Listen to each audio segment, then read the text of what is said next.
আসসালামু আলাইকুম গাইস। আচারের জন্য আম কাটা হয়েছিল অনেক দিন ধরে।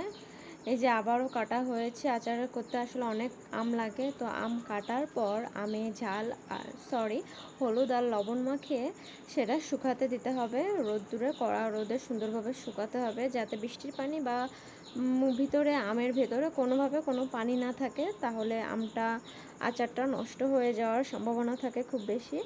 এজন্য খুব সুন্দরভাবে আম শুকানোর পর আমের আচারের জন্য মশলা তৈরি করে নিতে হবে। যেহেতু 3 থেকে 4 দিন আম কাটা হয়েছে, তার জন্য মশলাও তো লাগবে বেশ। তো এই যে পেঁয়াজ কুচি করে নেওয়া হয়েছে, আরও করা হচ্ছে, আবার রসুন নেওয়া হয়েছে গোটা করে।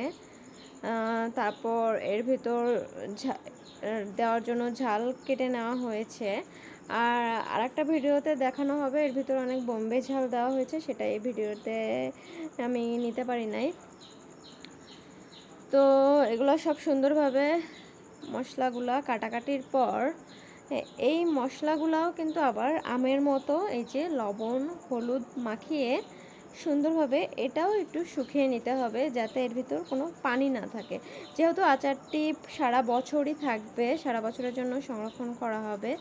এই যে এটা হচ্ছে বোম্বে ঝালগুলো খুব সুন্দর করে কেটে কুচি কুচি করে সব কিছু শুকিয়ে নেওয়ার পর আচারের মশলা তৈরি করার জন্য সব শুকনো মশলা ব্লেন্ডারে গুঁড়ি করে নিয়েছি। যেটুকু লাগবে জাস্ট সেতটুকুই গুঁড়ো করে নিয়েছি, যাতে ঘ্রাণটা থাকে সাথে সাথে করার জন্য।